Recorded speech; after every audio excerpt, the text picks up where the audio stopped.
All right, welcome back everyone. So now I have only this much left of my yarn.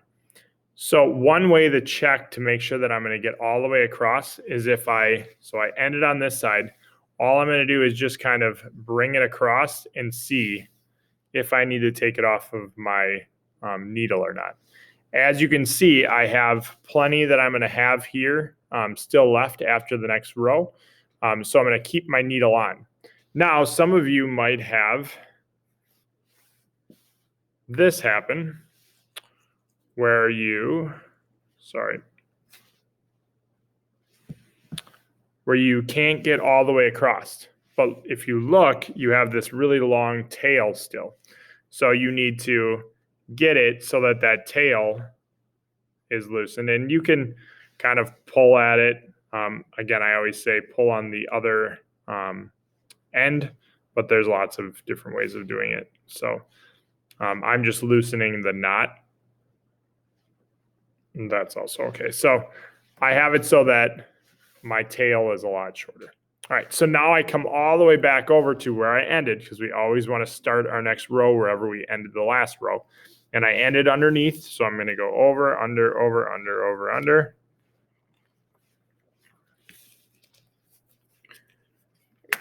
And it's really important that when you get low that you check if you're going to be able to get all the way across or not because, right, and I pulled really hard here so you can see how this warp string is kind of pushed in.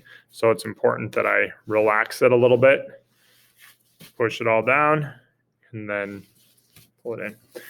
Now, when I try this one, I'm not going to be able to get all the way across, right? So what that means is I have to take my needle off. If I don't take my needle off, I'm going to go under, over, under, over, under, over, and then I'm going to be stuck here, and I'm not going to be able to get this out, and I'm not going to be able to get my knot off and my needle out. So I have to do that before I start this row. And so I take it off. Okay, if I can't pull on it, then I just do it by hand. And now we hand weave. So I ended this row by going over the top. So now I have to go underneath. Okay. And you'll notice, just like when we put on our needle, I don't like to lead with the end because you can see how frayed it is. I like to kind of work with a loop. And I find that a lot more helpful. So I make the loop, and now I'm going to go over, under, and I'm just basically pulling on every other warp string.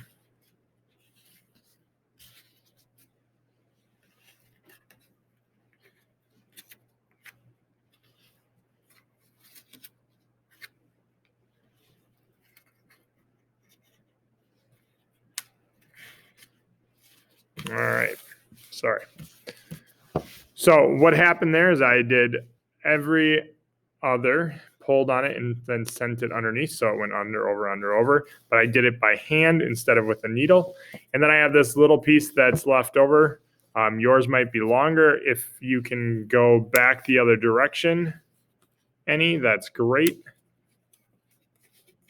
I can't do much, but if you ended up with a tail this long, then you would just weave that back in. And if it ended right here, that's okay. You're good to go. Now for the next piece of yarn,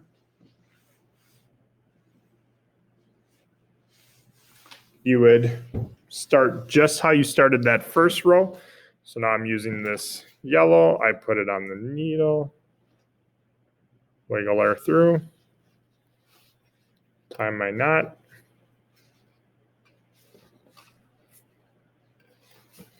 Okay, I like to shorten my tail. And now I would just start wherever. I could start on this side or I could start on this side, but I start on the end and I just go under, over, and then continue just how I did that first span. Okay, so this one's a lot shorter, but I do the same thing. So I push it down, check how I ended. I ended under, so now I go over.